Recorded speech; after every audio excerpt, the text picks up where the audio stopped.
You're listening to What on Earth is Happening right here on the Intel Hub News Network. I'm your host, Mark PASSIO. Today is Tuesday, February 8th, 2011. My website, whatonearthishappening.com.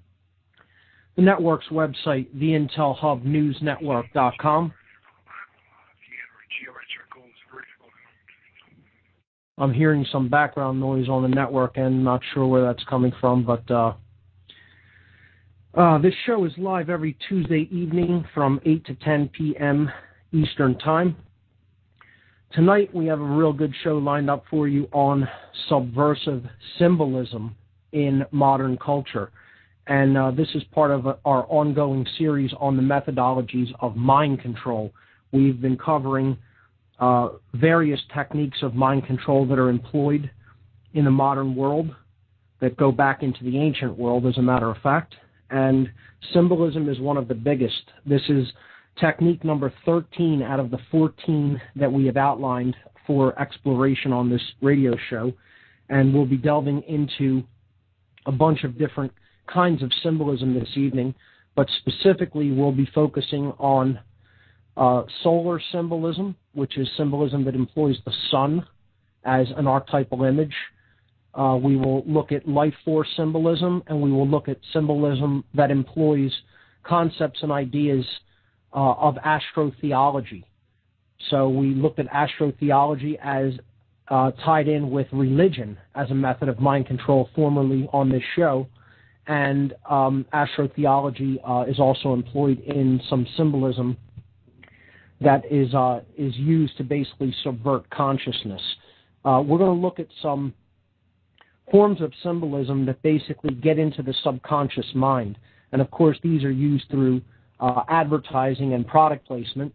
They're also used in certain groups and orders symbols, and they go right past the conscious mind. Symbolism is a language in and of itself. It is something that we need to understand as a language because it is a language that is not based in words as we consider languages to be. It is a language based in forms, and forms often strike notes with us that are much deeper than any words ever could. It's the foundation of everything that we perceive. Forms are archetypes, essentially. And that's what symbolism has as its basic building block. So we will be looking deeply into many symbols. I want to direct people up to my website at whatonearthishappening.com. And there on the radio listen page, if you click the button on the left-hand side for the radio show, you will see that there are many images posted for tonight's show. There's a section underneath the player called Images for Tonight's Show, February 8th, 2011. And you'll see the three kinds of symbolism there that we're going to explore tonight. You could follow them as I get into them from that page.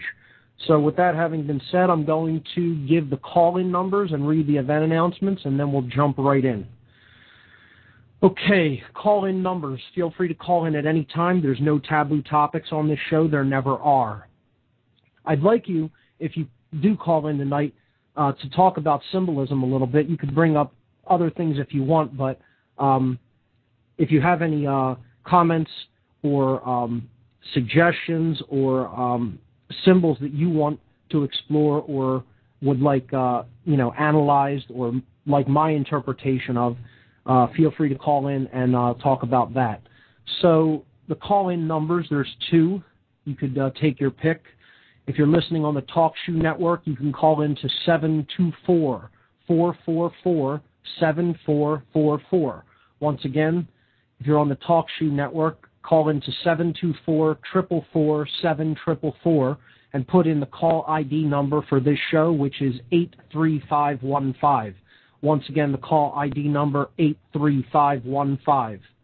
If you're listening on the Blog Talk network, you can call in to 646-727-3387. That's 646-727-3387. Okay. Couple of event announcements for events coming up in the Philadelphia area. Truth, Freedom, Prosperity, an activist group local to this area, is hosting their free documentary screening and discussion evening tomorrow night, February 9th. That's Wednesday, February 9th, at 7 o'clock p.m. at Media Bureau Studios. Media Bureau Studios is at 725 North 4th Street. That's the corner of 4th and Brown in Philadelphia. It's in the Northern Liberty section of the city.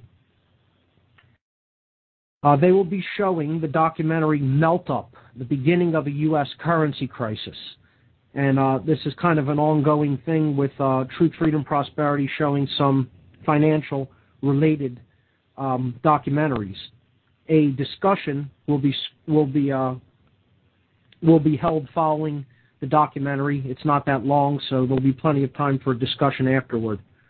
So for more information on this group and their activities, please visit www.truthfreedomprosperity.org. That's truthfreedomprosperity.org.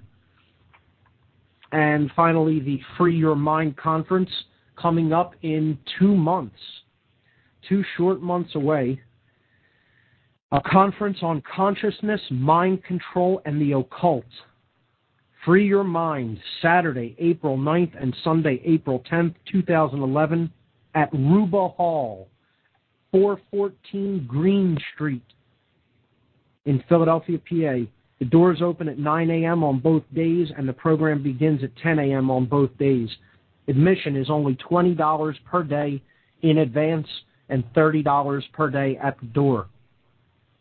Free Your Mind is a unique 2-day conference scheduled for April 9th and 10th, 2011 in Philadelphia, featuring multiple speakers and diverse educational materials for the purpose of raising public awareness of the critically important topics of mass mind control techniques, the covert and subversive influences upon our consciousness and behavior, trauma-based and ritualized abuse, and the practical mental and emotional healing methodologies available for those affected by these devices.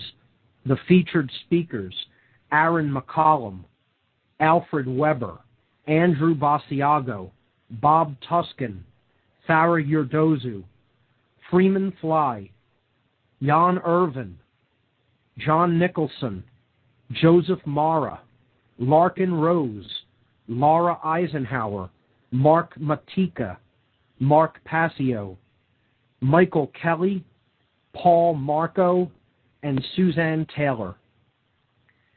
16 speakers in all will also be screening Suzanne Taylor's film, What on Earth, which is a journey that explores the crop circle mystery. It's a very good documentary on that phenomenon. We'll be screening that on Saturday evening. And then on Sunday evening, following the speaker lineup, there will be a roundtable panel discussion of whatever speakers are still there at the end of the night. So that should be quite interesting.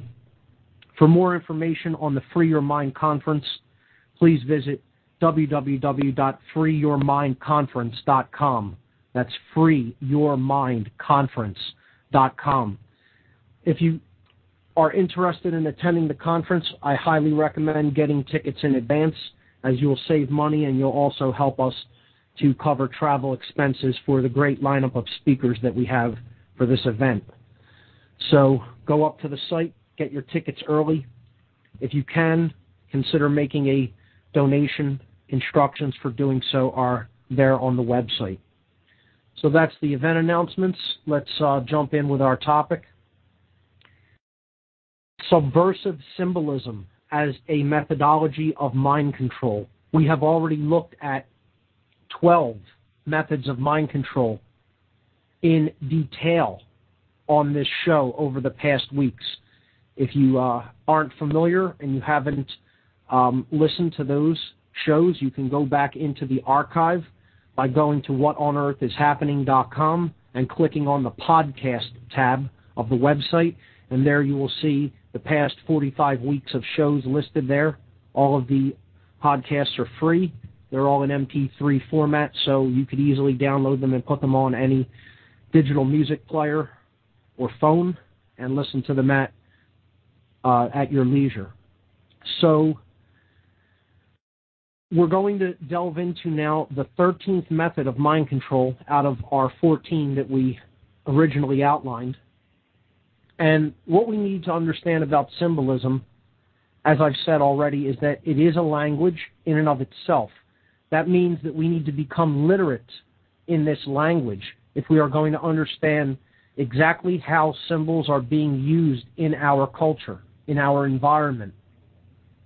If we are illiterate in this language, just like one can be illiterate in the language of the country in which they live, and therefore not be able to read, not be able to write, essentially, okay?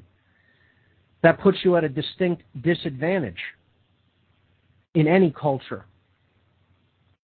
If you don't know the given language for that specific geographical location, of course you're going to be at a disadvantage. Similarly with symbolism, if you are illiterate in this language, you're going to place yourself at a disadvantage when it comes to understanding what is actually being said through this occult language. And that is indeed what subversive symbolism is. It's an occult language. So, as we've talked about before on this show, the word occult simply means hidden. For people who hear that term and respond immediately with a instinct reaction of, oh, occult means evil, that's a mind control technique in and of itself, surrounded by the connotation of words, okay? When people hear the word occult and immediately associate that with the word evil, it means that they don't understand what the occult is, number one. Number two, it basically means that they're under a form of mind control through language. Because the word occult simply means hidden. It comes from the Latin verb occultare. Occultare means to hide or to conceal. Occult simply means that which has been hidden from sight and reserved for a select group that has been initiated into said knowledge. When that happens, that knowledge could be used for great good or for great evil. And indeed, the occult encompasses both sides of that equation. We need to become more mature, as I've said in past weeks, to understanding that there is a light side to the occult, and most certainly there is a dark side to the occult. Over the last few weeks, we've been kind of initiating people into a few different schools of occultism. We looked at the tradition of Kabbalah. Kabbalism is an ancient Middle Eastern occult philosophy, and indeed it has made its way around the world. And we looked at tarot in past weeks, the tradition of the tarot and the tarot cards. We analyzed in depth the symbolism of the major arcana of the tarot deck. And this was an introduction into symbolism when we looked at the tarot symbolism and broke down each card in the major arcana and understood how this related to the symbolism of Kabbalah, which is its main symbol being the tree of life, the Sephirotic tree of life. And we broke that down in previous podcasts in detail. As with any language, which is what symbolism is, it is comprised of basic building blocks. So take English as an example. If you're going to understand connotatively, okay, meaning how the words are being used, what is being said in English, you first need to understand the vocabulary of the English language. So you need to know what words mean to be able to understand what someone is saying. Okay? That's fairly obvious, should be extremely obvious to anyone. But if you're going to understand words, you have to understand the letters that comprise those words. So there's a prerequisite for understanding words or basic vocabulary terms, and that is to understand the basic building blocks which the words are comprised of, and those are the letters of the alphabetical system which is used for that particular language. So you have to know your ABCs before you build up a vocabulary and can speak fluently in any given language, okay? It follows quite logically. It's very simple to understand. The same is true for symbolism. You have to understand basic symbols, the most basic of symbols, before you could begin to understand more complex symbolism. Okay? So the study of symbols or symbology is to go into the very basic forms that symbolism takes and to learn those basic building blocks first. And in doing so, then we can work our way toward an understanding of more complex symbolism.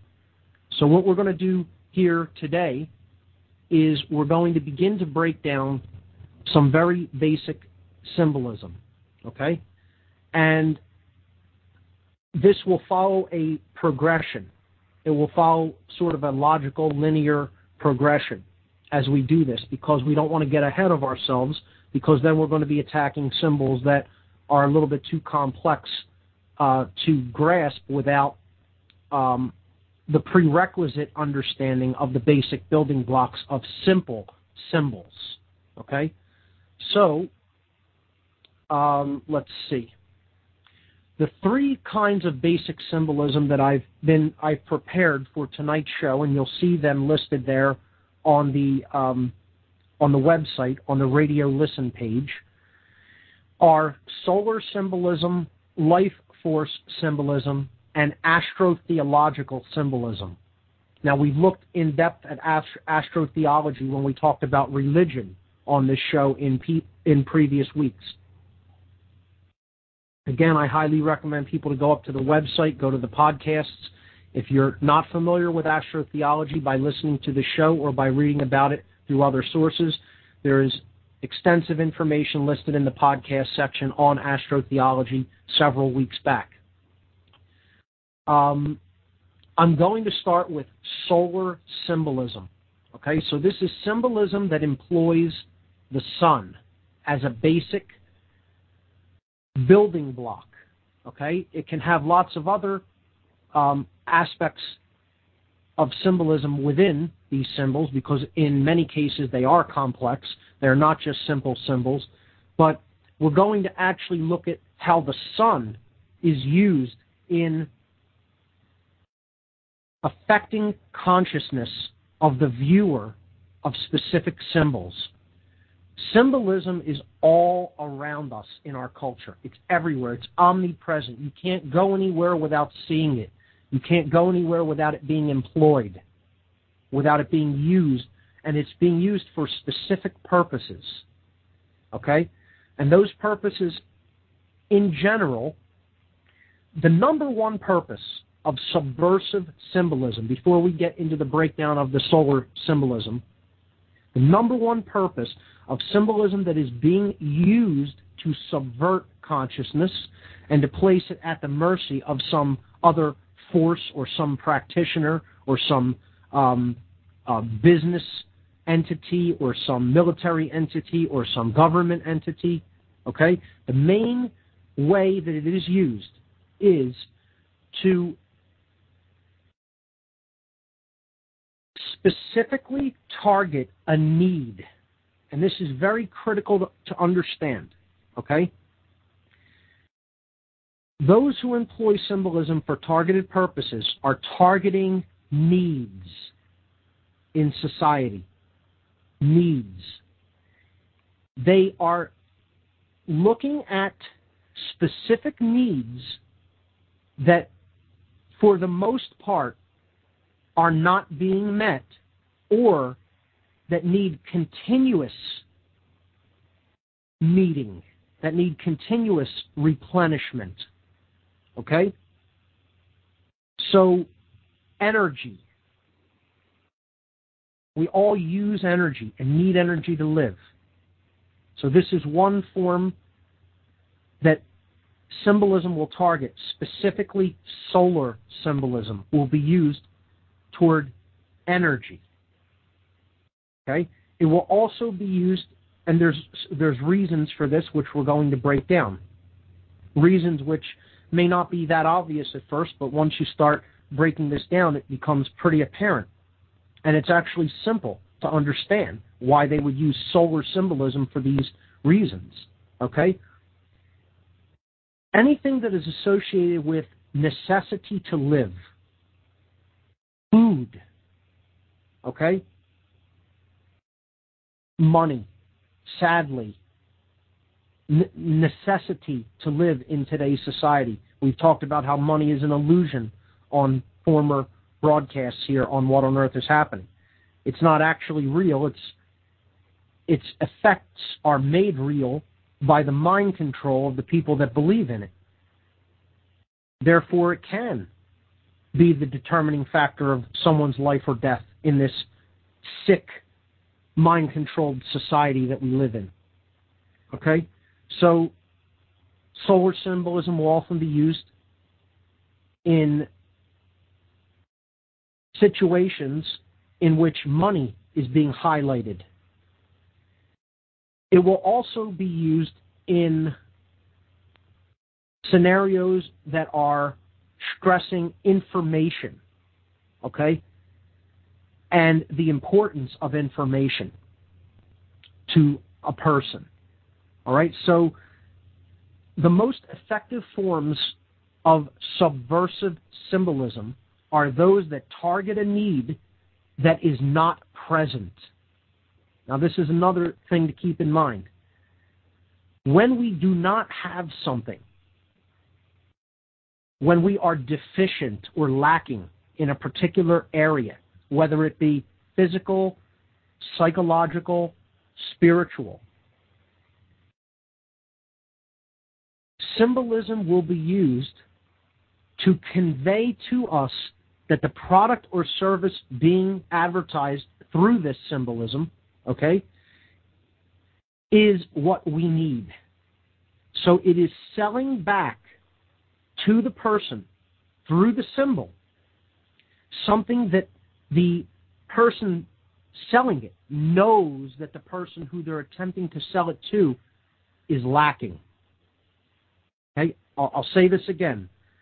The most effective symbolism out there that is subversive against the consciousness, because it is being done in an occult way, in a way that is not readily known or observed by the person who it is working upon. The most effective will be selling this product through the symbolism, and the symbolism will target a need, okay, to the person that they're trying to sell it to, that the person who is actually attempting to sell this product or service knows that the person does not have. So if you know that the people you're trying to sell something to are unenlightened, you're going to use symbolism that employs light, because subconsciously the being knows that they are unenlightened. Whether they know it at a conscious level or not, they know that they lack knowledge. They know that they lack spiritual insight, which has always been symbolized by light in different mystical traditions. This is an archetypal symbol, an archetypal image, light, the sun. Okay? This is specifically how solar symbolism is used in our culture. So let's start looking at some examples, and you'll understand what I mean as we break each one down. And I'm going to take my time. We're going to, spend time on each one and look at it in depth, and then understand what's being done through the symbolism. The first image under the solar symbolism section is BP's logo, British Petroleum. Okay? And everyone has seen this symbol. Probably everyone in the United States has gotten gas at some time or another at a BP station. Okay? And quite simply, this logo portrays a sunflower. Okay? It's not any other flower. It's a sunflower. Okay? You could say, okay, and let me, before we even get any further, let me preface this whole show and the future shows on symbolism because I'm going to be spending a few weeks breaking down different symbols, maybe many weeks, depending on how it goes and how quickly we make our way through this material. But I think this is a critically important section, symbolism, and understanding it. So I'm going to spend several weeks on this topic, and we're going to be doing pretty much nothing but breaking down symbols over the next many weeks. If you're going to approach this, listeners who are listening to the show, if you're going to approach this from a left brain perspective, turn the show off right now. Don't bother, okay? It's not worth it. It will not be worth it to you. You will not get anything out of it. You will not understand what's being said, and you'll not come away with anything that really benefits you. So if you want to stay in a mathematical, purely logical, left brain perspective as we go through the whole symbolism section, best of luck to you. But for those who are going to say, oh, this is just all simple marketing, nonsense, okay? And you're welcome to that opinion, but that opinion is wrong, okay? I know how this symbolism is being used. I worked with some of the people that formulate symbolism like. All right, folks, sorry about that. I dropped off TalkShoe there for a moment. I'm going to try to get back into Blog Talk now. Give me a moment, please.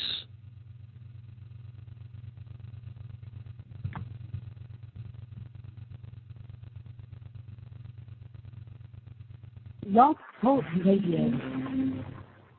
Welcome to Blog Talk Radio. If you desire to speak to the host, please press 1 at any time, and the host will be notified that there is a caller in queue. Otherwise, please hold and you will be able to listen to the show. Playing on your subconscious, folks, to continue to be consumers in this debt-based, slavery-based system. They print the money so that they can keep you occupied enough so that you don't rebel, so that you're not hungry, so that Hey, Mark. Hey, I dropped off of both TalkShoe and Blog Talk there for a moment, so a little bit of technical difficulties, but I'm back in. Okay, yeah, I'm going to go ahead and bring you back up. Okay, I'm sorry about that. Not a problem. I saw you, and I don't have your number. I was wondering what happened. Okay. I think it just may have been a temporary glitch there on my Skype connection. It's all right. I'll give you a quick. I'll apologize on air and bring you back up. Okay, hang on. Thank you. I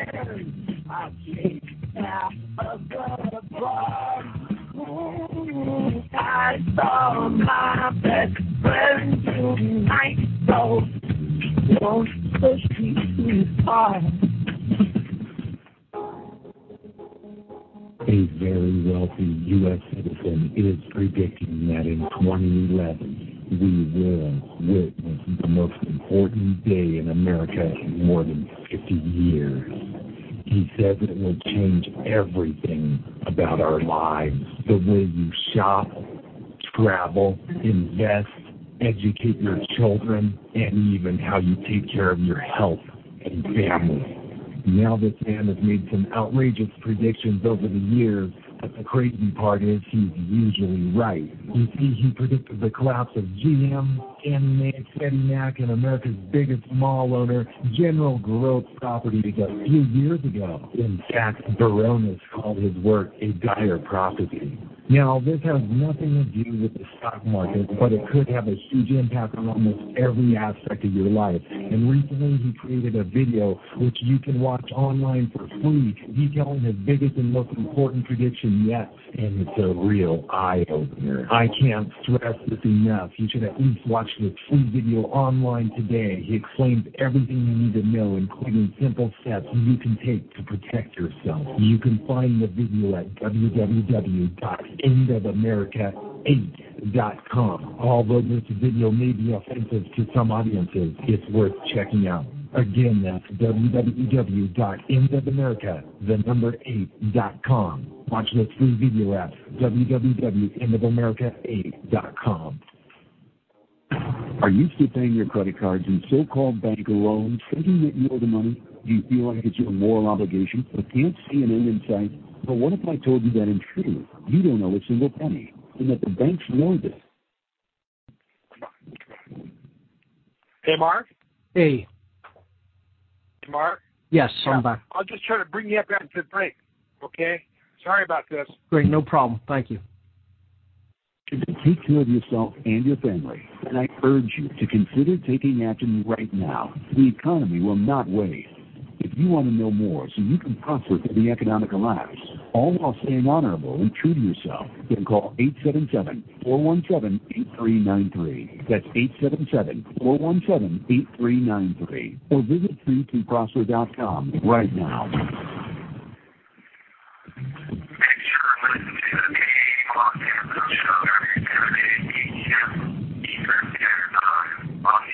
What is that? It smells like a turd covered in burnt hair. Okay, we're back on What on Earth is Happening. And we had a little bit of technical difficulties there before the break, but I managed to get back into both TalkShoe and Blog Talk. So here we go. We were looking at the BP logo before I dropped off there, and we were looking at how it is a sunflower. And I was basically saying that for people that want to attack this from a left-brain perspective, all the best to you, but you're probably not going to get anything out of this, and you're probably going to just continue to think that all symbolism is just used for clever marketing and that there's never any more subversive usages for it that could basically affect consciousness or behavior. And that simply isn't the case, but you're welcome to that uninformed opinion. So what we really want to do here is look at this from, in the best case scenario, is look at this from a holistically brained perspective.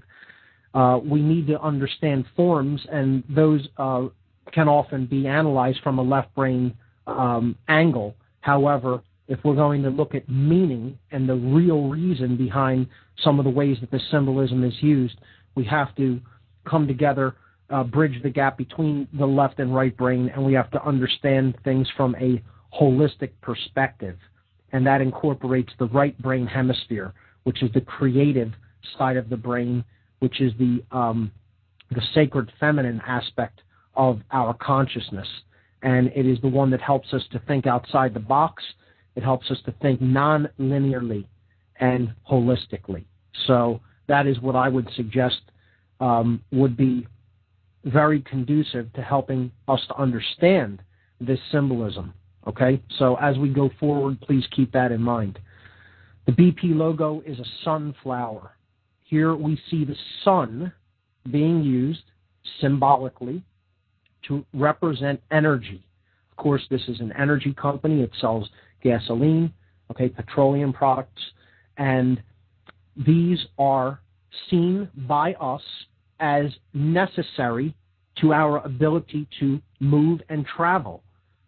Movement is something that the solar symbolism is continuously used to relate to. This is because movement is, of course, associated with life, as is the sun. The sun is the main symbol of life in almost all esoteric or mystical traditions.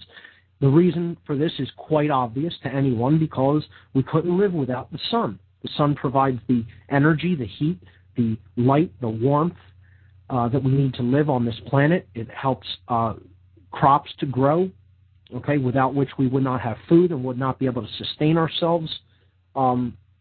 It basically makes life on this planet possible, and without it, there would be no life on this planet, quite simply. It is the solar system.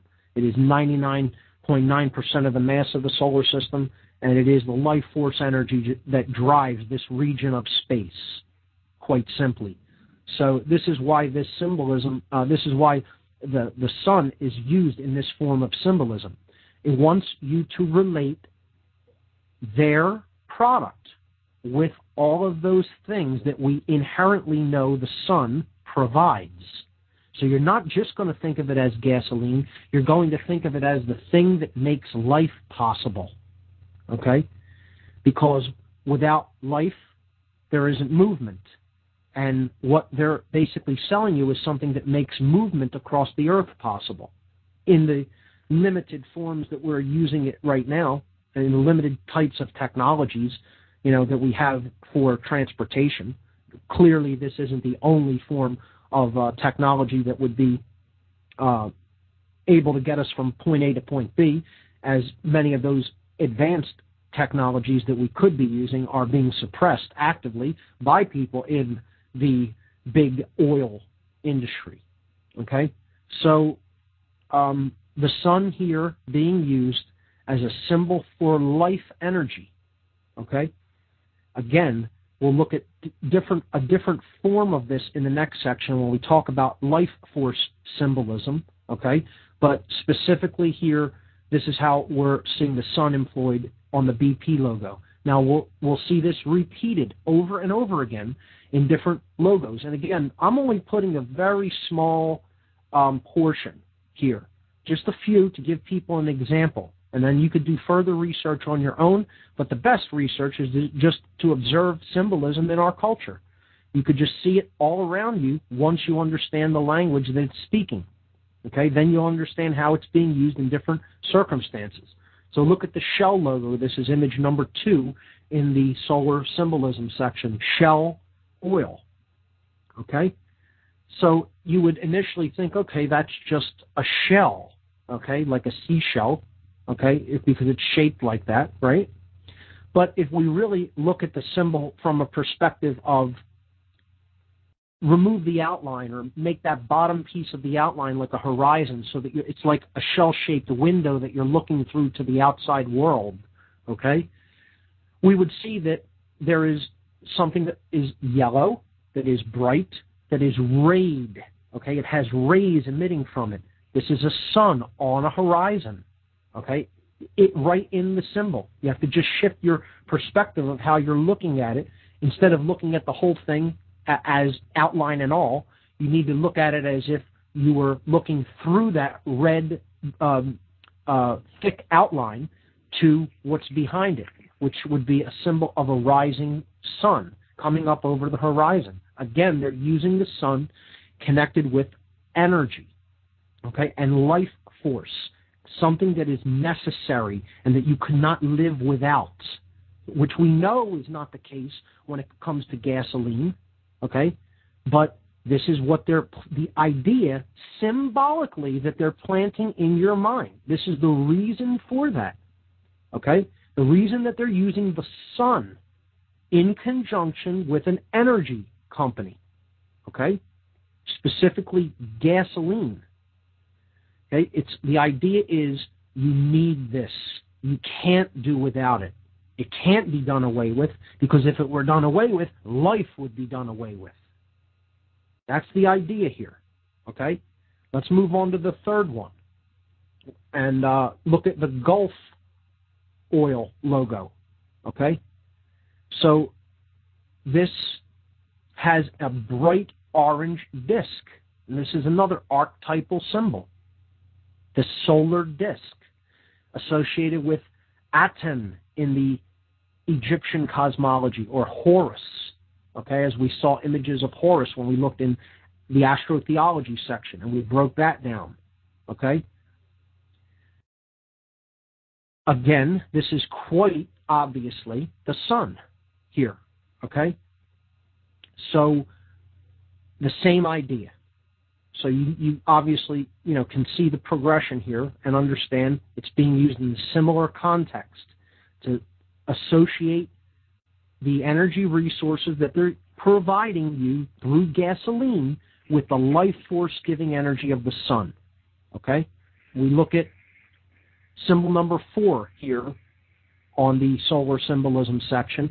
It's the Sunoco logo, another gasoline company. And this is very obvious because here we don't even have actually a symbol that is specifically associated with the sun. We have an arrow going through a yellow diamond. But the word itself, Sun Oil Company, they actually chose the word sun for their name. Sunoco is short for Sun Oil Company. Okay? So right there, it's very obvious in that one. And the reasons for it are equally as obvious once we get a little bit deeper into the psychological motivations for using solar symbolism in conjunction with energy companies. So I'm going to take a break right there, and we have a caller on the line. It's our friend Kevin Tinfoil from Philadelphia. Kevin, you're on What on Earth is Happening. How are you? Good, Mark. Thank you again for taking my call. You got it. No problem, man. I wanted to spout out two quick little things that had to do with what you're talking about and how the symbolism is used in a way that is kind of redefining things in such fashion as to implant suggestions, as you've mentioned. And when they implant those suggestions, they take it in a couple of different formats. One of that when I was first starting to study this sort of thing kind of popped out at me as I was driving around. I saw a yield sign, and that's the classic feminine symbol in the downwards pointing triangle. And it has like the border around it, and it says yield inside. And that classic feminine symbol is very suggestive when you've got that red and white. And it doesn't have a black in it, but I know the red, white, and black has to do with some hypnosis and mind control effects as well, specifically stripes and such. And just in general, the whole yield in general right there is like a suggestion that the sacred feminine should be doing. And that's very twisted, and people don't, I think, notice that sort of subtlety. Absolutely. The other one was... The yield sign traditionally is also yellow. Which is used in conjunction with the solar plexus chakra, as we looked at the chakras in previous weeks and saw that the color associated with the solar plexus chakra is the color yellow, the frequency yellow. This also has an effect on the mind when looking at that sign. And yes, the symbol is the basic sacred feminine symbol of the chalice, as we looked at that archetypal symbol in the past, related to the sacred feminine or yin energy, which is the right brain energy, and that's what the right brain typifies. It is passive or submissive or yielding. It is essentially plastic, and it molds to the accommodation of the sacred masculine side, I guess you could say. But in this context, they're using it to basically subvert the left side of the brain or the will and get you to take a passive role in yielding to oncoming traffic or emerging traffic. And those are specifically chosen symbols to do just that, to get you out of the left brain mode and to put you into the passive right brain modality. Absolutely. Great example. The other one that I noticed that was a really, again, once you learn the language of the symbolism, it became very glaring to me. But all of my life, up until like the last couple months when I first noticed this one, I'd never noticed it at all. And that's news. N-E-W-S, north, east, west, south. So now all of a sudden you've got directions in there. This is a very, in my opinion, subtle but deep level of programming that they feed into people. And by calling it the news and telling you that it's new, well, it's not really that new. It's just what's going on now. And news, again, when you break down the letters, it has that starting letter of each one of the different directions. And I think that it speaks volumes of this whole paradigm and how they can have the ability to twist sacred symbolism into something that's obviously no longer sacred and quite, like, again, it's being used against us. Sure.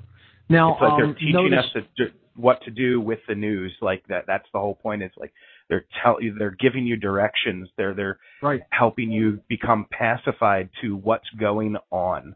Just be apathetic. Here's what it is. That's it. When we see the letters N-E-W-S, we often see them on a compass, and a compass is telling us which direction to go in. So they're telling you that this is your compass for direction in life. This is what you need to pay attention to get to where you're going. And that is a very subversive usage of a word, of directional symbols or markers, particularly in today's culture when we know that the news is completely owned.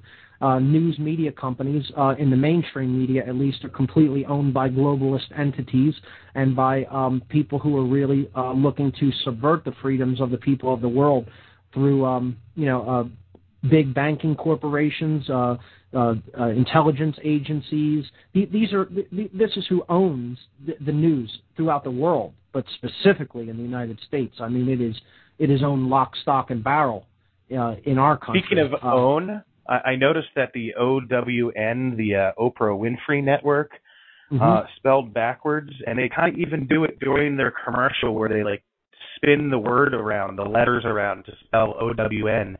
And that made me think that, wow, NWO, isn't that interesting? When you spin the words around, it just kind of made me scratch my head a little and made me think that maybe a brand new network is not really what we need as a species. Maybe people need to turn their TVs off and start listening to more podcasts like what you're doing and stuff too. Absolutely. It's an interesting word reversal there that you pointed out in Oprah, her network, and how NWO reversed spells own, because that's what they're looking to do. They want to own everything, including the people and their souls, which is what I get into talking about on this show. That's what this is all ultimately a war about. People would have a hard time, acknowledging that, specifically the left-brained or the atheistically bent among us, but that's what this is really all ultimately about. That's what they want to own. And I would also look at another reversal that's in there, the word now. And we talked about present moment awareness a little bit. We will as a solution to this problem. The power of now, getting into true present moment awareness is one of the keys to getting out of this situation. Understanding the power of the present moment and getting out of time-bound awareness, which we talked about as number 10 of our methods of mind control when we looked at the illusion of time. So interesting that all of that, in those three little letters, one used as an anagram, but those other two words are also contained in the anagram NWO. You have any other ones for us, Kevin? Not at all, unless you'd mind me tossing out a minor little plug for tomorrow night. Sure, go right ahead, man. Thank you, sir. Tomorrow night I'll be doing my show, Caution Tinfoil Hat Area, also here on Talk Show. And we will be discussing synchromysticism with a guy that's made a couple of different videos, and he also works with Jay Kotze that you've mentioned before in conjunction with synchromysticism. He's been on my show before to do a show that you were also on there, but this is going to be the other guy that I had wanted to have on for that show that wasn't able to make it. Fantastic. That sounds like a really great topic. I will try to listen as I come back from the Truth, Freedom, Prosperity documentary night. I'll be there because I'm helping to set up the projection system through my computer. So hopefully, what time does it start? 10 p.m.? Yeah. So it'll be podcasted just like yours anyway. But if you happen to be able to call in, please feel free. I'd love to have your input once again. Cool. I'll try to do that if I get a chance, if I'm not back from the PFP night too late. Thanks again, Mark. I appreciate you having me on. You got it, Kevin. Always a pleasure. Have a good night. All right, Kevin Tinfoil from Caution Tinfoil Hat Area. Okay, so let's move along with more solar symbolism, and let's look at a different application of it. If we look at image number 5, we've gone through the first 4 images so far. If we look at image number 5, we'll see the Dole Food logo. Okay, so the Dole Foods logo also has a sun coming up through the O in the Dole logo. So, of course, this is associated with food. Food is something we can't live without. So to add more appeal toward that idea, they are putting the sun in there. And of course, yes, this makes perfect sense because the sun is necessary for food to grow. So that's a pretty obvious one, but nonetheless, it makes the advertising and makes the logo that much more effective because the sun symbol is speaking directly to the subconscious mind of the person who's buying these products. You'll see the sun on tons and tons of food symbols, just about everything. It's used continuously. Now, look at image number 6 here, which is the ShopRite logo. Okay, this is one of my favorites because of what it implies. Okay, and there's a very significant implication in this logo. If we look at the ShopRite logo, we see that behind the shopping cart full of products, you would go to this supermarket to buy. ShopRite is a supermarket. I'm not sure if everyone has them in their area, but that's what it is. We see that the rays of the shining sun are coming out right from the supermarket basket. Okay, so behind the food, there's the sun. What this is psychologically implying is that you can purchase light. You can purchase life force energy. You're not just purchasing food, and yes, food is necessary for life, but you can actually purchase the sun and the energy that it makes possible by coming here and shopping at our supermarket. So the ShopRite logo, very, very interesting, and it's one of my favorites because it also is spelled R-I-T-E, right, like a ritual, okay? Not R-I-G-H-T, right, the right way, but right, as in a rite or a thing that is done ritualistically, okay? So one of my actual favorites there, ShopRite. Look at number 7, which is the Discover logo. Discover credit card, okay? And there we see the sun coming up over the horizon on the Discover card. Money is another form that the sun is used continuously in different logos. I neglected to put one in here. Conestoga Bank has a interesting one that is supposed to look like a wagon wheel, but is also a sun symbol. Maybe I could add that in, for the podcast. But Discover, clearly, right in the middle of the O there again. The O with a dot in the middle, this is an ancient symbol for the sun, used in its archetypal form, the dot with the circle around it. So here we see that in the Discover logo. Okay? Image number 8, Sun Trust. Again, right there in the word and the symbol, and this is a mortgage company. So implying that, money, your home, all of these things, here's the things necessary for life, okay? Money constantly emphasized as being indispensable and absolutely being needed for being able to live at all, okay? Not just in the context of our society, but in an absolute sense, okay? So we see this repeated over and over again when it comes to anything having to do with money.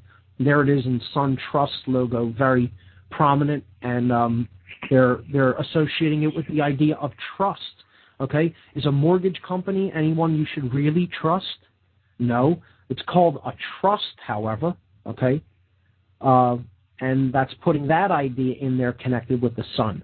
We trust that the sun is going to come up every day. See how these ideas are combined? They're always tag teaming different ideas and symbols to put a message into the mind without really speaking it. That's why this is a language. It's a language. Symbols are worth 1,000,000 words. They're not just regular pictures, okay? Look at Citibank's logo here in image number 9 in the solar symbolism section. And you see the word city in bold, okay, and then bank, okay? And then we see the sun coming up over what looks like a horizon with 2 pillars on either side of the T. We also see the cross of the T, okay, which is astrotheological symbolism, by the way, okay? The cross, as we saw, played in significantly in zodiacal symbolism because it is the quartering of the zodiac wheel into the four quadrants that represent the seasons. Okay? We'll see that in the next section. The word citi, C-I-T-I, is formed from the same basis as the feminine sex organ, cetus. Okay?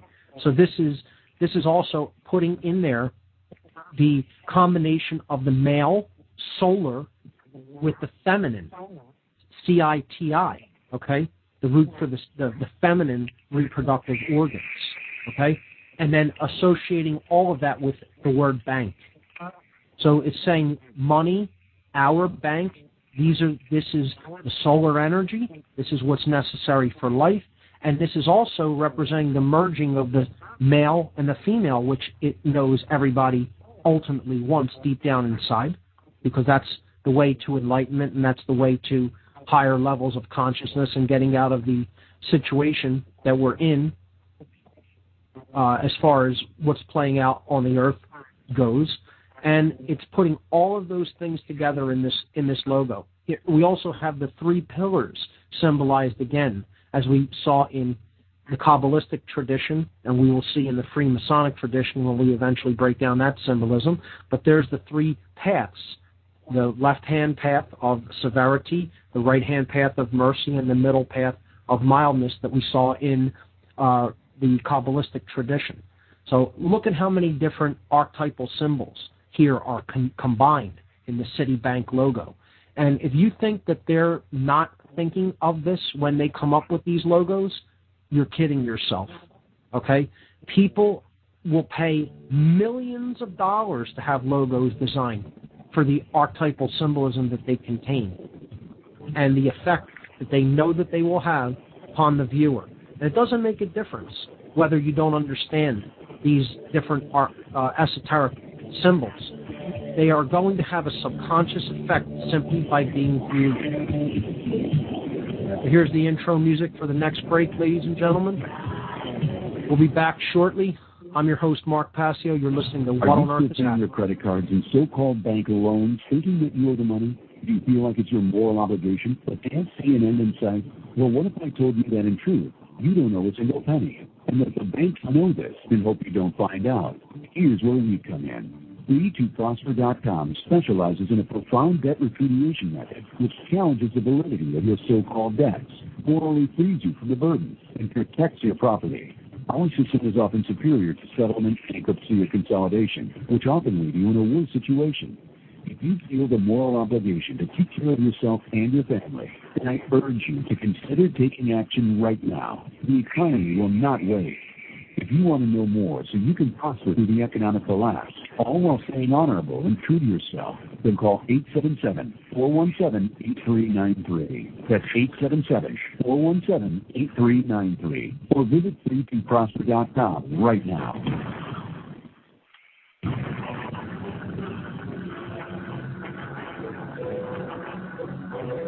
Hey, it's me, Shepard, the host of the Intel Hub. Check out my live show every Sunday at 4 p.m. Central Standard Time. You can check it out from my website, theintelhubradio.com. Join me, Joe Joseph, John King, and A.C. Griffith, Thursdays and Sunday evenings at 8 p.m. Eastern for Freedom Link Radio on the Intel Hub News Network. A very wealthy U.S. citizen is predicting that in 2011 we will witness the most important day in America in more than 50 years. He says it will change everything about our lives, the way you shop, travel, invest, educate your children, and even how you take care of your health and family. Now this man has made some outrageous predictions over the years, but the crazy part is he's usually right. You see, he predicted the collapse of GM, Fannie Mae, Freddie Mac, and America's biggest mall owner, General Growth Properties, a few years ago. In fact, Baronis called his work a dire prophecy.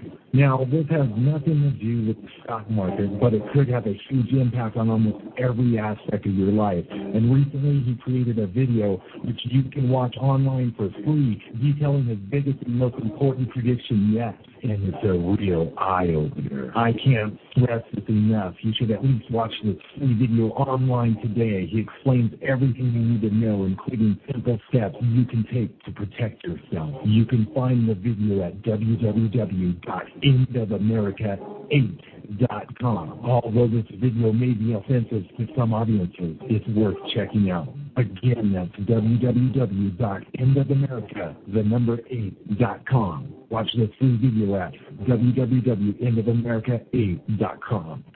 You are listening to the Intel Hub News Network, crushing the New World Order piece by piece.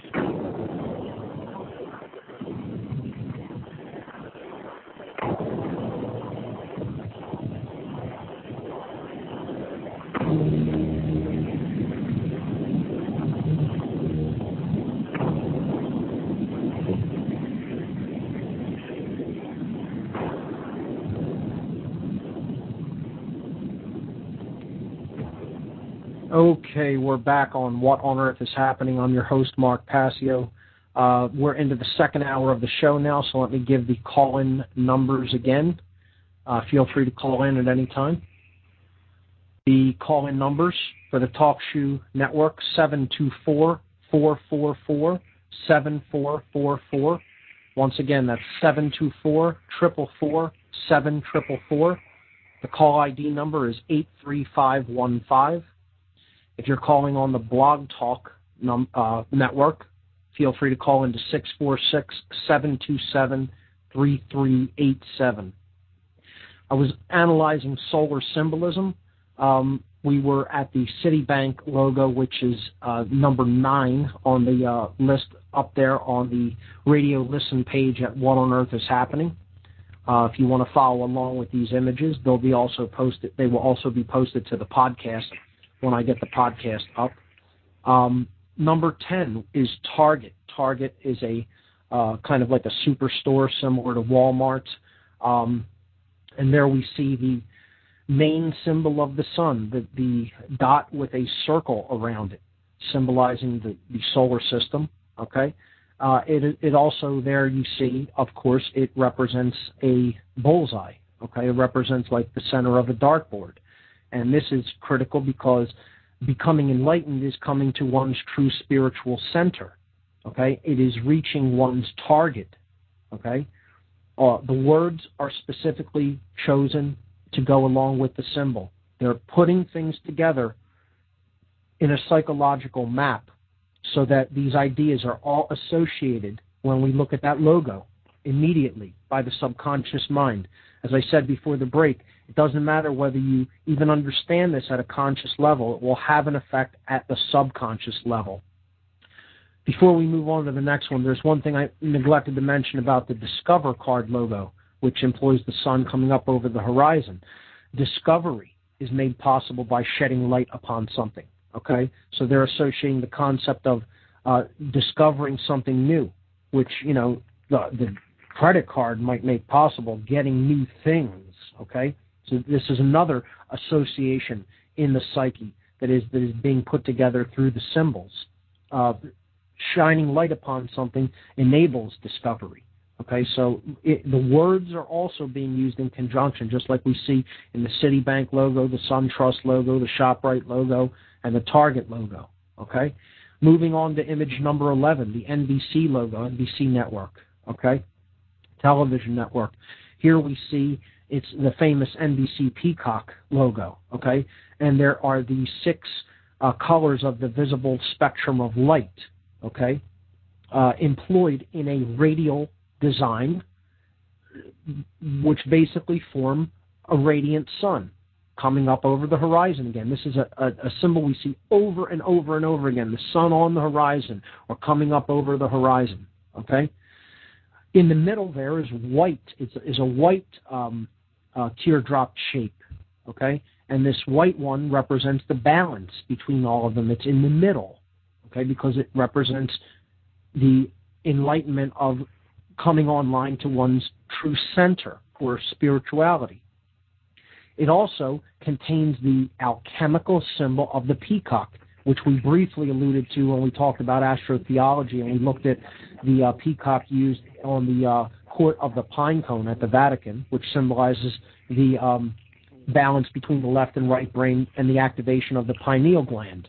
Okay, so this symbol is connected to ancient alchemical symbolism of the peacock, which represents the third stage in the alchemical process called the Great Work. So all of these things put together in this symbol, and it ultimately represents light. Again, the visible spectrum of light broken down into its constituent wavelengths, these colors. Look at image number 12 now, the Sun Microsystems logo. Sun Microsystems being an information technology company, okay? And we see the word sun used repeatedly throughout the design. The name of the company is Sun, and their logo says Sun every way that you turn it. No matter how you turn it, it still says the word Sun. It's comprised of these 8 U-shaped lines, okay, which are formed into a diamond pattern, which, if you look at it, looks strikingly like a swastika. Okay, now the swastika is a symbol that we know from Nazi Germany, most of us, but most people don't know, or who haven't studied symbolism will not understand that the swastika itself is a symbol of the sun.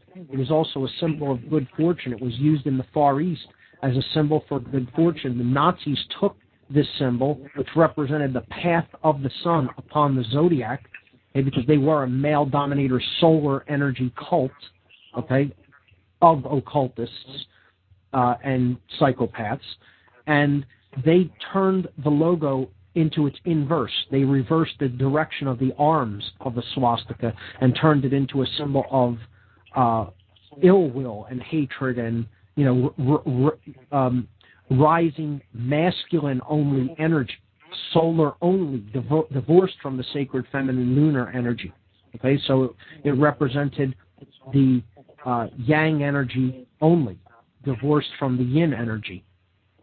Now, that is not necessarily how I'm saying it's being used here in Sun Microsystems logo. It is being used to portray the idea of the sun as representative of having knowledge, because this is an information technology company. So another way that solar symbolism is used, we saw it used in energy, in food, in money, and of course, now we see it in information.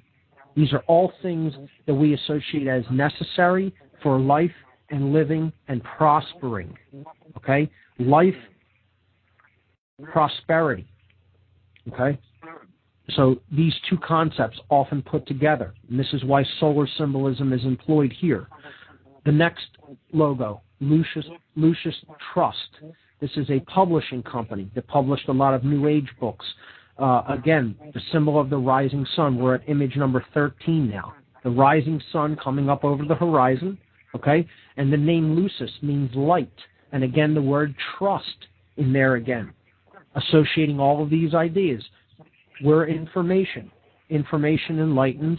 Lucis means light. It's where the word Lucifer comes from, meaning light bearer in Latin. Okay, lux fere. So, and then the word trust, tying all of these things together, saying trust our information, and it will make you have the light, see the light, be enlightened, etc. Okay, image number 14, and some books that were published out of there have some validity to them, and some, I would say, are putting people off the path to true enlightenment. The New Age movement is kind of a tricky one, and you have to be very wary of the sources, as we talked about before when we looked at controlled opposition. The image number 14, we see the Central Intelligence Agency, the CIA, official seal, okay, having a shield with the eagle over it, with the shield having a sunburst pattern on it, okay?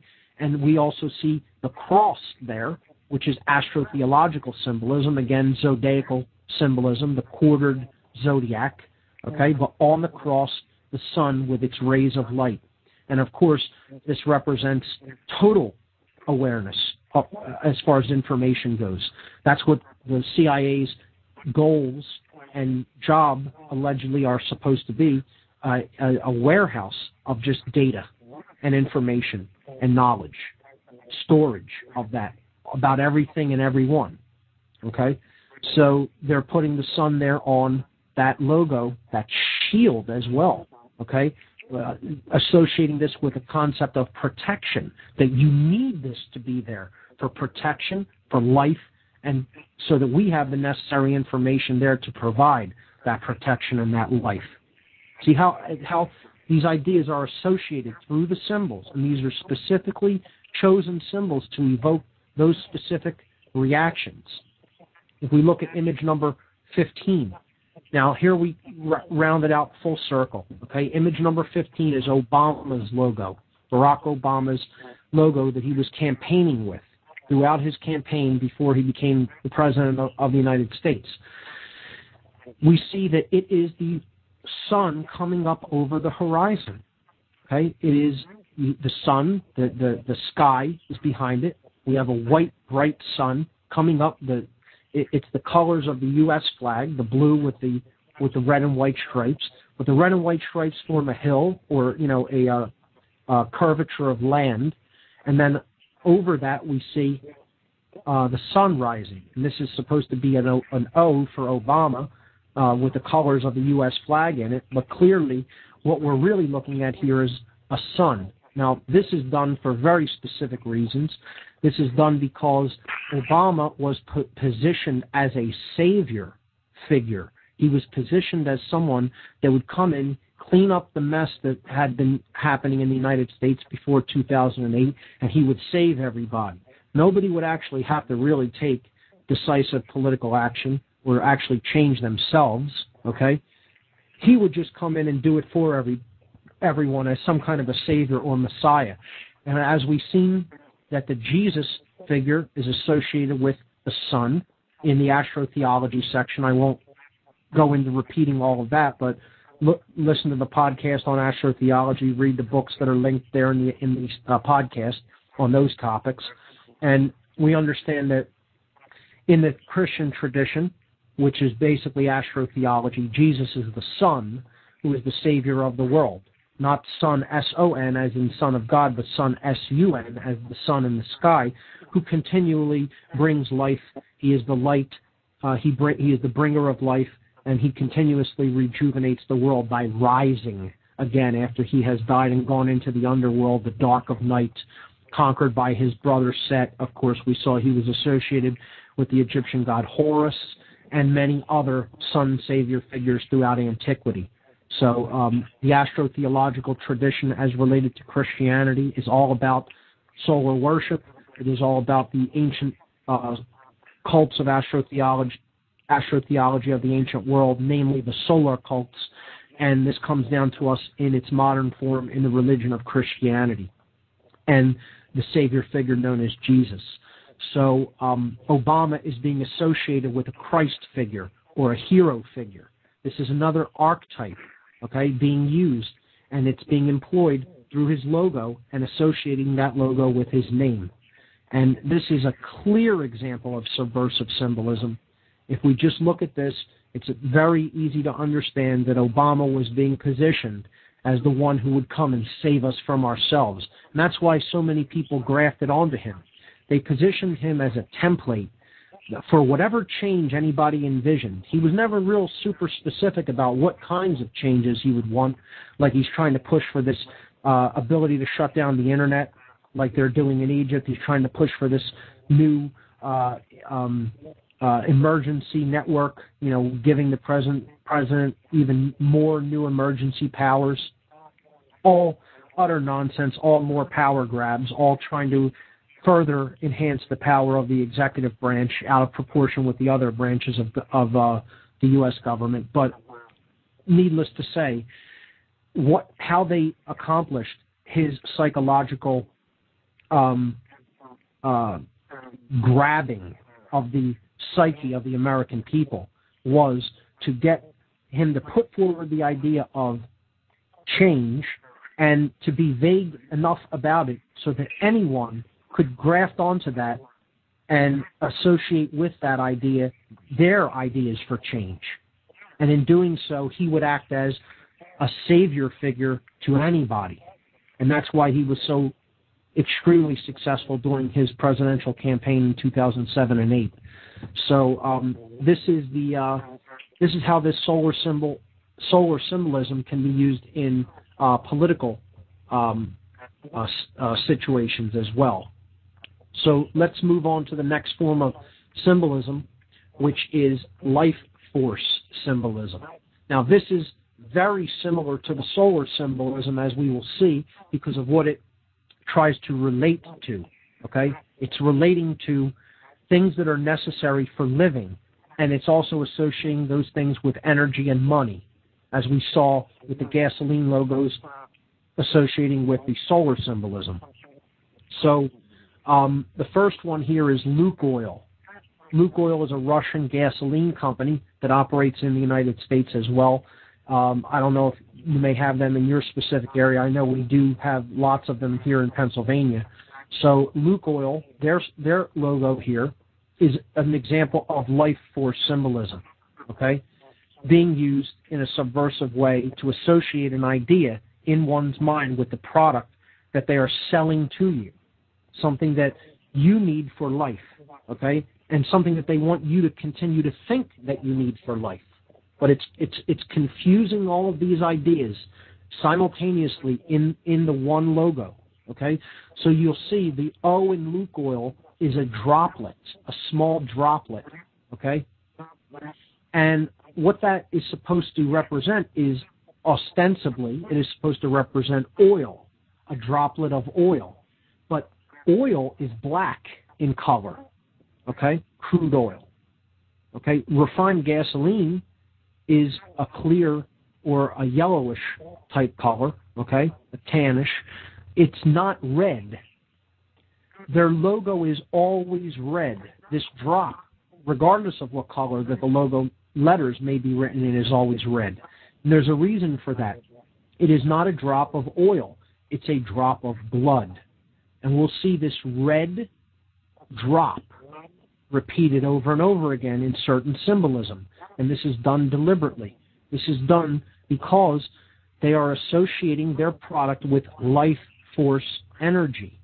Life force is considered to be carried by the blood in mystical traditions. Well, you couldn't live without blood. If you were cut and bled out, you would die. I thought I heard the intro music there. There it is.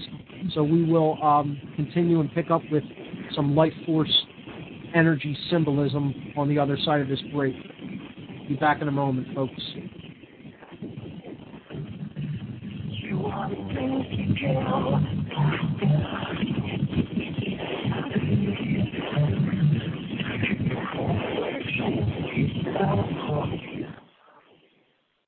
Are you still paying your credit cards and so-called bank loans, thinking that you owe the money?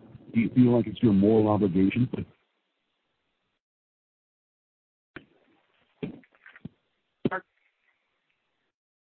I don't know if you can hear me. Hello. Yeah. Sorry, I didn't mean to knock you out with that music. I'm a little green on this board there. That was supposed to be an intro break. It said Sublime, and it was hardly that. I'm trying to run. You want me to run another spot at 40 in? 40 yeah, that's fine. He usually does it at 20 and 40.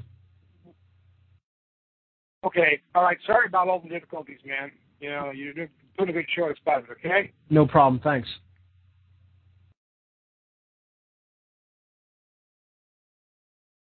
Then call 877-417-8393. That's 877-417-8393. Or visit 32prosper.com right now.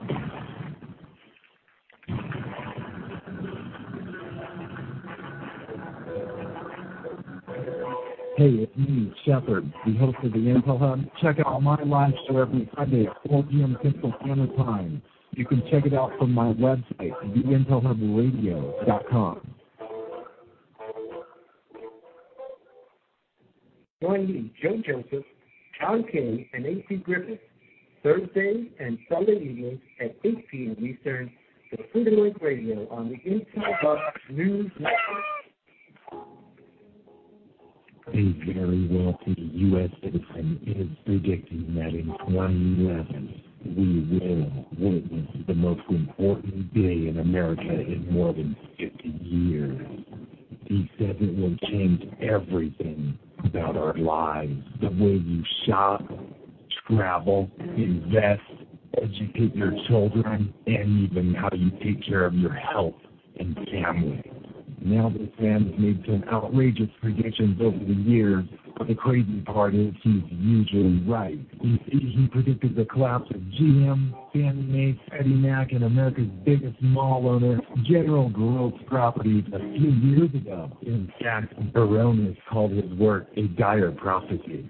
Now, this has nothing to do with the stock market, but it could have a huge impact on almost every aspect of your life. And recently, he created a video which you can watch online for free, detailing his biggest and most important prediction yet. And it's a real eye-opener. I can't stress this enough. You should at least watch this free video online today. He explains everything you need to know, including simple steps you can take to protect yourself. You can find the video at www.endofamerica8.com. Although this video may be offensive to some audiences, it's worth checking out. Again, that's www.endofamerica8.com. Watch this free video at www.endofamerica8.com. You are listening to the Intel Hub News Network, crushing the New World Order piece by piece.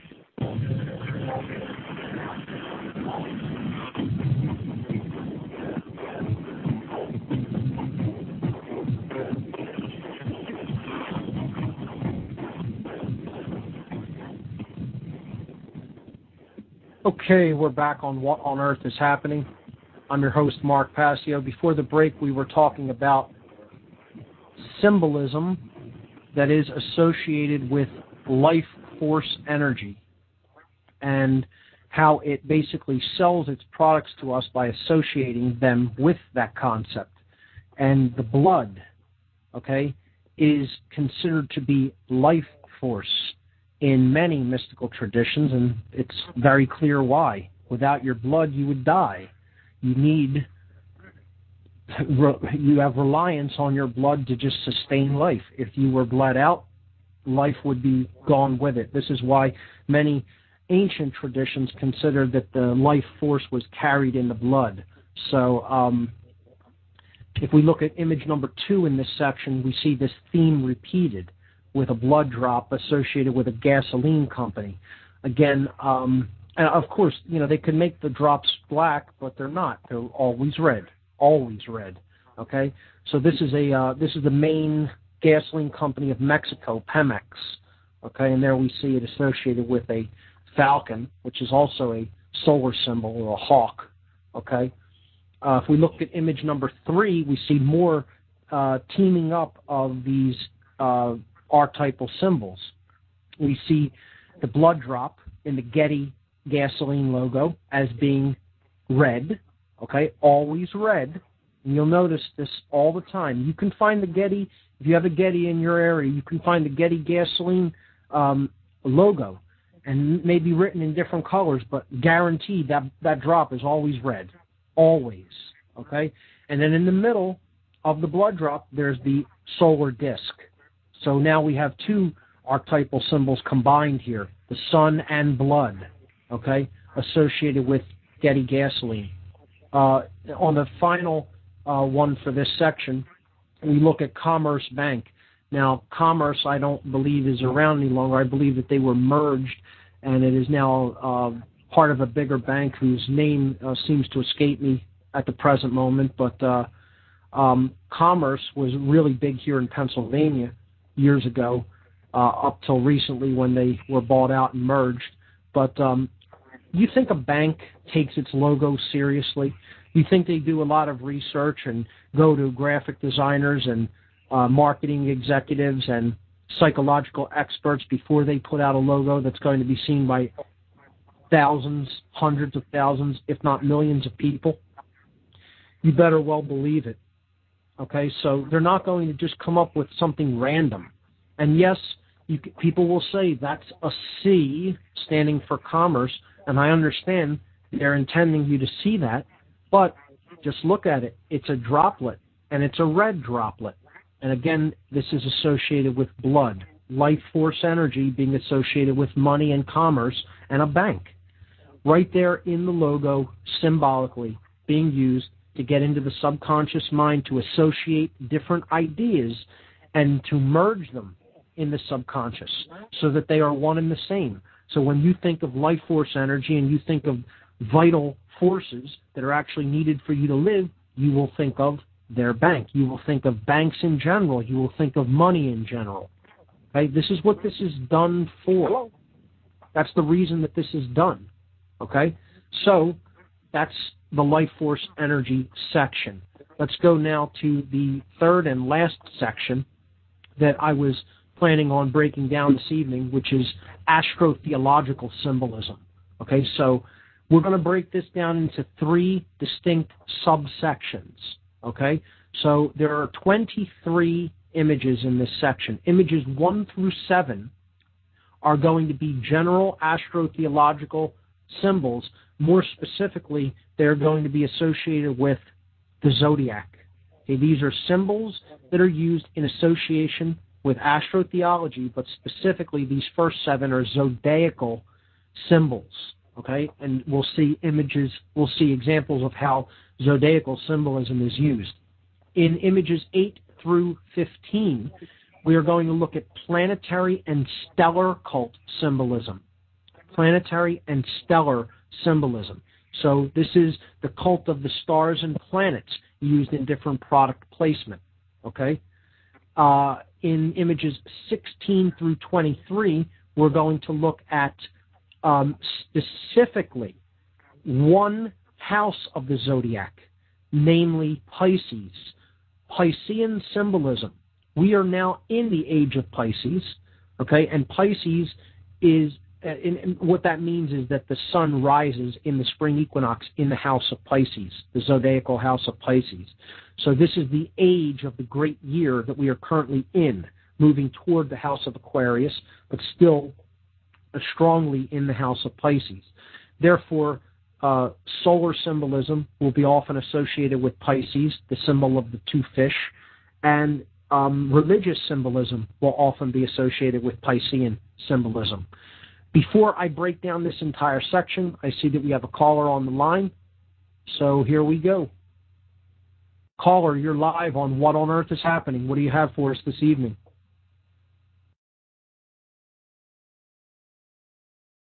Hello, caller, are you there? Caller on the TalkShoe Network. All right, here we go. Caller on the TalkShoe Network, you're live on What on Earth is Happening. Are you there? Going once, going twice, gone. Perhaps he's just listening in, or he got nervous. Either way, if you want to come back in, just type something in the chat and let me know. All right. So let's go into the astrotheology symbolism section. Image number 1 shows the BMW logo, famous car and a famous design here of their logo, being a black wheel, and then the BMW letters displayed on the top, and then within the center of that black circle is a quartered circle with a checkerboard pattern of white and blue within those quadrants. Now, as we saw before, this equal armed cross in the astrotheology section, when we broke it down, we'll see this come up over and over again in different forms of symbolism. We already saw it in the CIA's logo in the solar symbolism section that we looked at earlier. But here is this equal armed cross, the wheel of the zodiac around it. Okay, another archetypal symbolism, crosshairs with a circle around it, representing the sun's path throughout the year, symbolically. Again, it's associated with life and movement. Movement. This is the important part of this section. It's associations with life and movement and energy. These are symbols that come up over and over again related with these three concepts, okay? The CIA's logo is image number 2. We saw that previously, and we talked about the equal armed cross there and its associations. So this is also an astrotheological logo, not just a solar symbolism one. In image number 3, we see a medal, and this medal is a United States medal with the obverse side of the Great Seal, or symbolism from the obverse side of the Great Seal, on the medal, representing the phoenix, and he's holding the olive branches and the arrows. So it says "E pluribus unum," which means "from the one many."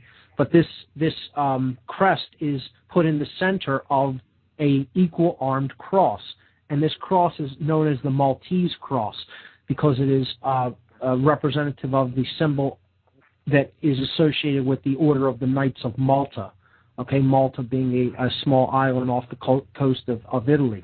Now, this is also solar and astrotheological symbolism. Okay, we see the solar disk there on the cross of the zodiac. That's what this symbolism is portraying. An equal armed cross associated with the cross of the solstices and equinoxes of astrotheology, of the zodiac, with the solar disk on it. The phoenix, also a solar symbol. Just like we saw the hawk on the Pemex logo, or the falcon, we see the phoenix here, which is the American eagle. It's used interchangeably. Originally, it actually was a phoenix on the Great Seal. They changed it to the eagle. And this is associated with the sun and its regenerative and renewing properties, because it makes everything grow when it comes back up in the spring season. Okay? So it is the continual renewer of life, and that's what this symbolism is supposed to ultimately be about. If we look at image number 4, we see the Knights of Malta symbol itself. Again, the Maltese cross. Okay? This is a secret society. It goes back into the ancient world. It is connected with the Templars. It is connected with ancient solar cults. Okay? So this is a secret society in so many terms. In basically boiling it down, that's what it is at its highest levels.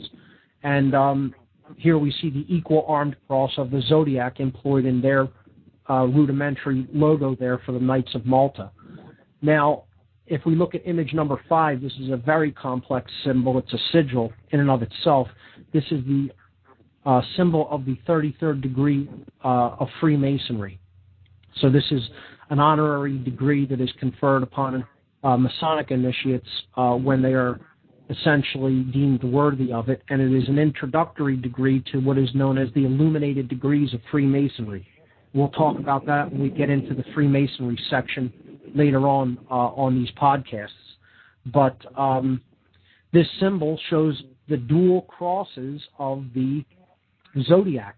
We saw that there is the equal armed cross pointed up and down and left and right, which is the cross of St. George. These are the solstices and equinoxes. And then the X cross formed by the swords, okay, is the cross of the galaxy, the galactic cross that's formed by the 4 fixed signs of the zodiac, being Leo, Aquarius, Taurus, and Scorpio. We looked at that in the astrotheology section. We also touched on it in the section where we talked about Kabbalah related with its symbolism. So here, this X cross is known as the cross of St. Andrew. So this symbol is ultimately based upon astrotheological symbolism, the symbolism of the dual cross or the 8-armed cross. Okay? Just to very briefly look at this further, it says the word sapientia, which means wisdom, on it. It has the serpent, which is also a solar symbol, and it's a symbol of the stellar cult as well, solar and stellar cults. The serpent eating its tail, or actually growing, I should say, from itself. It can be viewed in 2 different ways. It can be consuming itself, or it can be generating itself. This is the symbol known as the Ouroboros, but it is also a symbol of this constellation Draco in the stellar cults. Okay, so inside that we have Ordo ab Chaos, the words meaning order from chaos, okay, representing concepts associated with natural law principles, but also in its dark sense associated with chaos sorcery, which we'll get into in coming weeks. We see the scales, we see the illuminated 33, we see the crowned eagles, the double-headed eagle, as a matter of fact, representing the left and right brain coming together. We see the symbol of the compasses and square Freemasonry with the G inside, which I briefly touched on last week a little bit, which we will extensively break down in the Freemasonry section. But this is a sigil. This is not just a symbol. So not to get too hung up on going into this in depth, because sigils are much more complex than basic symbols. What I put this in this section for was just to allude to how the basic symbols are then combined with other symbols, and it's layered and layered and layered to create different concepts. Of course, we see ultimately around the entire design here, over the whole design, a 9-pointed star for each letter of the words, each letter in the word Sapientia. So behind all of it is the crosses of the solar cult, the cross of St. Andrew, the cross of St. George. This is the 8-armed cross of the zodiac wheel, essentially, is what I put this in here to display, and it is associated with one of the higher degrees of Freemasonry. Image number 6 is an overhead shot of the Vatican. This is the St. Peter's Square, is known as, even though it is an oval shape. It's called St. Peter's Square in the Vatican, and here we see these two crosses once again combined. We see the equal-armed vertical and horizontal cross, which is the cross of St. George, and then we see the X cross representing the 4 fixed signs of the zodiac, the 4 gospel writers, the 4 angels of the corners, etc., the 4 seasons, the midpoints of the 4 seasons. We see this 8-armed cross pattern again at the Vatican with the obelisk in the very middle. There you can see it by its shadow because it's pointed straight up at the middle, but you see the shadow pointing, I believe, toward the east. Okay, because I would assume the sun is toward the west when this photo was taken. And that obelisk in the middle is a symbol for Osiris, which is the sun god. Of course, Christianity, in Egyptian cosmology. Of course, Christianity is the solar cult religion. It is based upon the astrotheology of the ancient solar religions.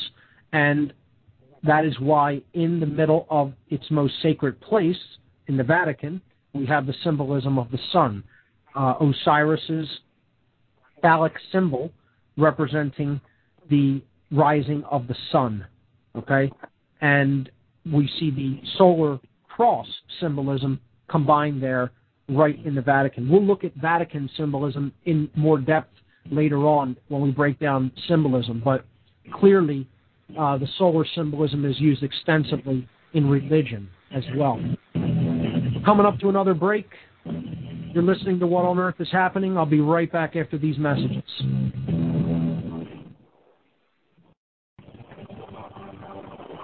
Where corrupt efforts in all in control of the population. So tyranny is amongst us. The burden of humanity rests on our shoulders. The only way is to expose these global crimes syndicates known as the New World Order. Together, we are all one. Together.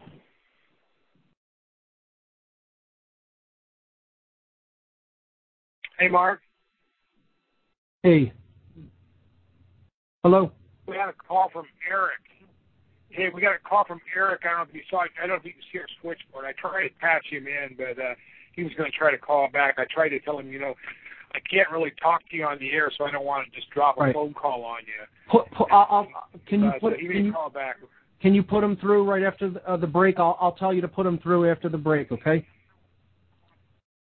Yeah, he's not on anymore. He dropped off, but he was. I told him to wait, and I tried to get him on, but he dropped off. So well, I got a caller. I got a caller through. I got a caller through TalkShoe. I'm going to put him on after the break. I'm going to look at one more image, and then I'm going to put him. Okay. Cool. All right. You got it. Yeah, sorry about your intro music. I just couldn't find it, man. Bob's got 100 audio clips in here. I still can't find it. Oh, that's doing a good show. Hang in there. That's not a problem. I'll just add it to my podcast when I clean it up after the show. Okay, it looks like he might be back here. He's at 267. I'll bring him up. Okay, great. But it could have a huge impact on almost every aspect of your life. And recently he created a video which you can watch online for free, detailing his biggest and most important prediction yet. And it's a real eye-opener. I can't stress this enough. You should at least watch this free video online today. He explains everything you need to know, including simple steps you can take to protect yourself. You can find the video at www.endofamerica8.com. Although this video may be offensive to some audiences, it's worth checking out. Again, that's www.endofamerica8.com. Watch the free video at www.endofamerica8.com. You are listening to the Intel Hub News Network, crushing the New World Order piece by piece. Secure your future. Get your non-hybrid seed pack now. With the looming economic crisis, food shortages, and other toxic disasters, now is the time to be ready. Just click on the Heirloom Organics banner at the top of our Blog Talk Radio page today. Secure your future and the future of your family in hard times. Heirloom Organic Seeds.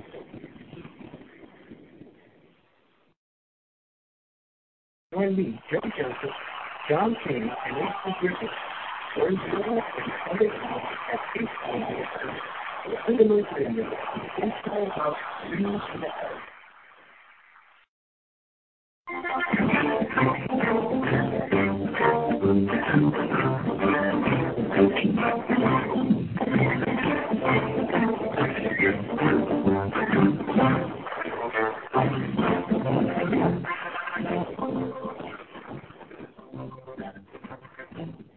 Okay, some festive music there to come back in for the last segment here on What on Earth is Happening this evening. I'm your host, Mark Passio. We have a couple of callers on the line. Before we get to them, I just want to break down one more symbolism related to astrotheology. We looked at the St. Peter's Square at the Vatican in the last section, but image number 7, if we look at that, is an image of the Pope. That's Pope John Paul II, the previous Pope. Not Joseph Ratzinger, which is the current Pope, Pope Benedict. But here, Pope John Paul II, we see him laden with the symbolism of the cross. Now, of course, this is the symbol of Christianity, but we see the equal-armed cross used repeatedly in the symbolism that he is employing. He's holding the cross of Jesus, this arched cross, at the base of which is a pine cone, because, of course, this represents the pineal gland being activated to turn us onto the Christ consciousness. That's not how it's obviously used in Christianity, but they're alluding to it because they know this esoteric symbolism. That's why he's holding this in his left hand here, and you see the pine cone with his thumb right on the pine cone there. But on his head, he's wearing the mitre. We'll look at that when we look at the Piscean imagery, the Piscean symbolism next week. We won't have time to get into that this week, but it has an equal-armed cross pattern right on the front of it, and then on his sachet there, you see another equal-armed cross pattern. If the equal-armed cross weren't so prominent and so significant to religion, why would it be employed on all of this symbolism that the Pope himself wears? Because it's all about the sun. It's all about the symbolism of the zodiac. And ultimately, in this section, this zodiacal symbolism, what I'm trying to highlight here is that these are all used in powerful institutions, okay? All used in powerful institutions, things that are calling to mind authority and power And that's critical to keep in mind. That's where they employ this symbolism because it is related to the sun, which is the ultimate power in this solar system because it is the giver and bringer of all life and everything that grows and is a necessity for everything that exists within this system. So with that having been said, I think I'm going to hold the analysis of symbolism here at this point. We'll look at we will look at planetary and stellar-based symbolism as well as Piscean symbolism, symbolism related to the constellation of Pisces in particular. We'll look at those two forms of symbolism next week among some others. But I'll hold the breakdown of symbols there. I think I hit the audience with plenty for a food for thought. And let's take a couple of calls to go out tonight. So we had a call on the Blog Talk Network. You could go ahead and put that caller through. Hey, Mark. Hey, Eric. How are you? What's going on? Yeah, it's interesting that they use all the sun symbolism because I'm pretty sure everybody loves the sun. Yep. Every time you look at a commercial and you see the sun, subconsciously in your head you're thinking you like that because you love the sun. I mean, like you said, it's the giver of all life. Absolutely. So, I mean, what better thing to they even have associate? the Sun Oil Company. Yeah. What better thing to associate your products with than the thing that you know is necessary for all life that no one would say, oh, let's have that, let's not have any of that. People feel better when the sun is up. When it's a bright, sunny day, they feel more energy because they do have more energy. The light energy that comes down charges our environment. It charges us up. People feel better. They feel more energetic.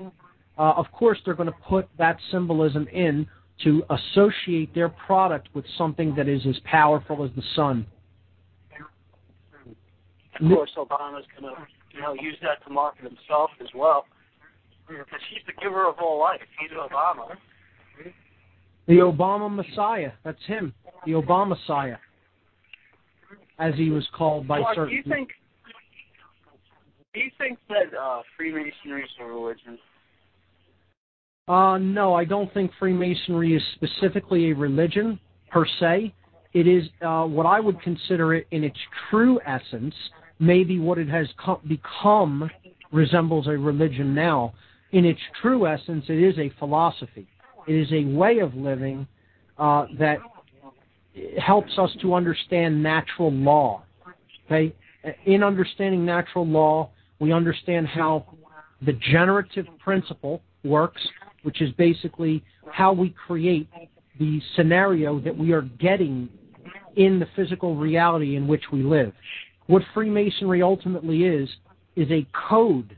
It's an encoded system which is allegorical and symbolic, which helps us to understand how those basic laws of nature work and how to work in harmony with them so that we can create that which we do really want. Now, that being said, it's not specifically a religion.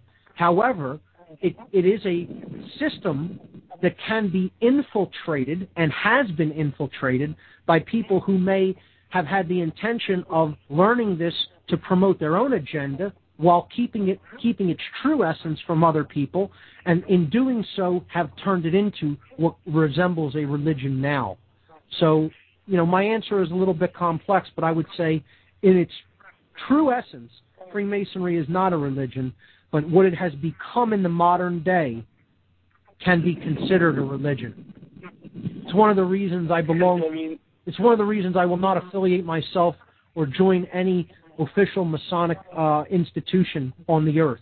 While I, consider that I live the principles of Freemasonry in its true form, okay, I will not become any kind of a official lodge Mason because I understand the level that the lodge system has become corrupted in the modern world. And tons of Freemasons warned of this in the past, most notably Albert Churchward, who, if you read The Origins and the Origins of Freemasonry, his book, he warns that the institution of Freemasonry would be one of the things that could help to resurrect the world and resurrect America in particular from the horrible circumstances it was going into, being socialism, fascism, bureaucracy, etc.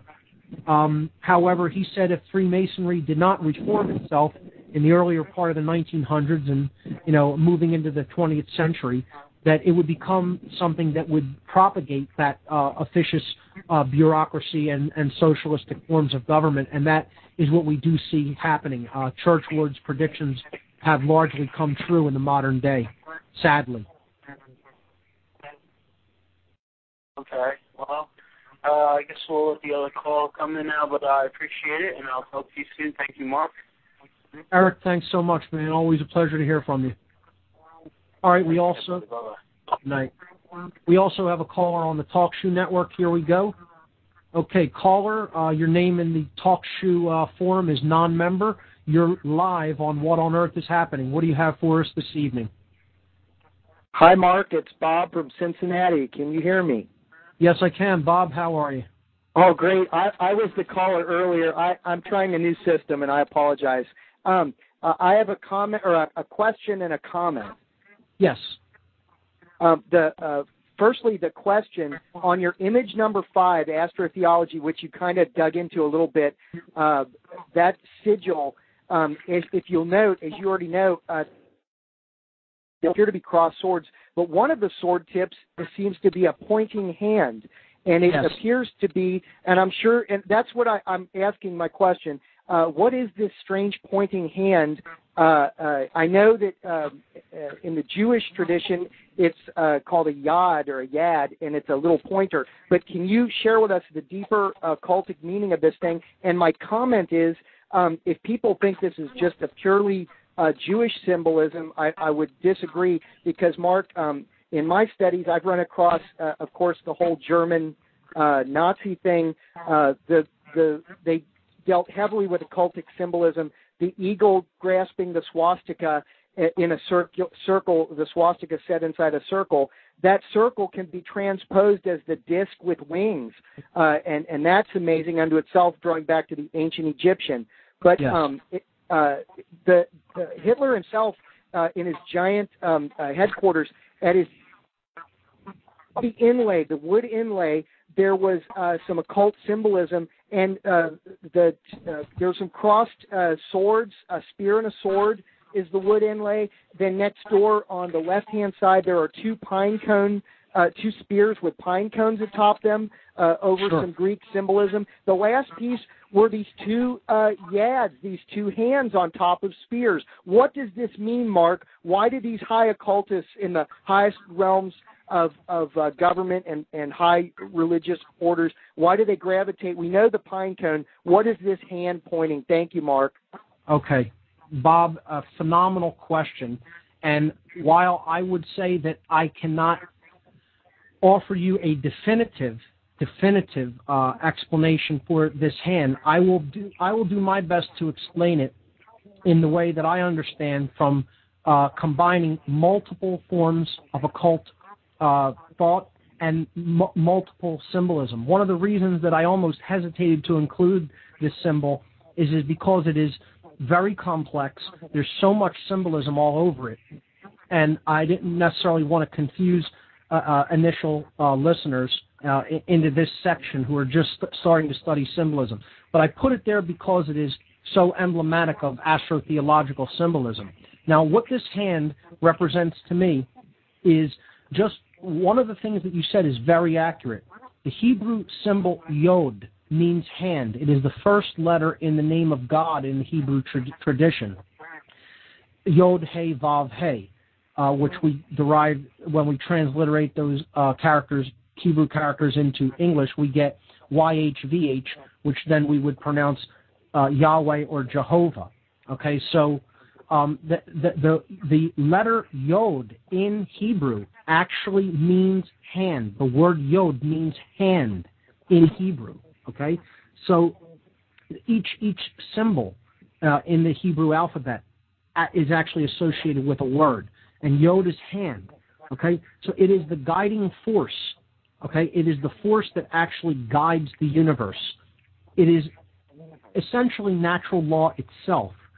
And what this sword pointing in that direction represents is that we need to move toward the right.